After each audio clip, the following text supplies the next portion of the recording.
a devolver la ciudad a la gente que vive en ella, porque los actores de la Valencia del futuro no tienen que ser únicamente especialistas y técnicos y los políticos al estilo tradicional, sino también y muy especialmente los ciudadanos que la viven, la padecen y la disfrutan. Tenemos que conseguir que se dé un cambio de paradigma. Tenemos que pasar de una democracia representativa que ha demostrado que sus mecanismos no son válidos y que tras 20 años de gobierno del Partido Popular nos ha relegado a ser súbditos que votamos cada 4 años, a una democracia participativa, donde los ciudadanos tomen decisiones políticas y participen en la elaboración de la sindicatura del ciudadano, donde los ciudadanos puedan exponer sus quejas ante la administración municipal. Este cargo, bien personal o bien a través de una junta, ha de ser ocupado por una persona o conjuntos de personas de reconocida solvencia, imparcialidad y creemos que tiene que ser a propuesta de la oposición, ya que la regularización del correcto funcionamiento del gobierno no puede ser elegido desde el seno del mismo. Es por ello que esperamos que el primer signo del ciudadano sea del Partido Popular.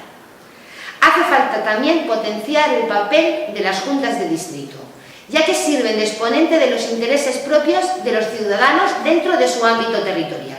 Para ello es necesario una descentralización en servicios y cesión de competencias, con el fin de atender a las singularidades de los barrios y pedanías. Una descentralización económica de los recursos administrativos para dar cabida a los presupuestos participativos. Y en tercer lugar, y no por ello menos importante, incluir la participación de las entidades vecinales, sociales y culturales dentro de las comisiones de trabajo y como vocales de las juntas de distrito. Creemos que el futuro de Valencia es el futuro de las personas que viven en ella. Y humanizar Valencia para nosotros es que cada uno de nosotros decida sobre esta ciudad. Y nuestro compromiso con la democracia es implicar a cada valenciano. Hi ha una condició imprescindible que cal complir, que siga transparent. Nosaltres demanem que l'Ajuntament de València tinga les parets de vidre.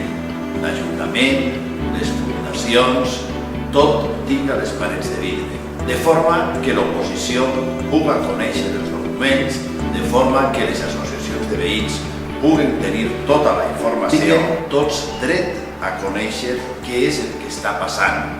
No hi ha secrets d'estat en els ajuntaments. Els únics secrets són secrets de coses que moltes vegades mai haurien d'haver passat.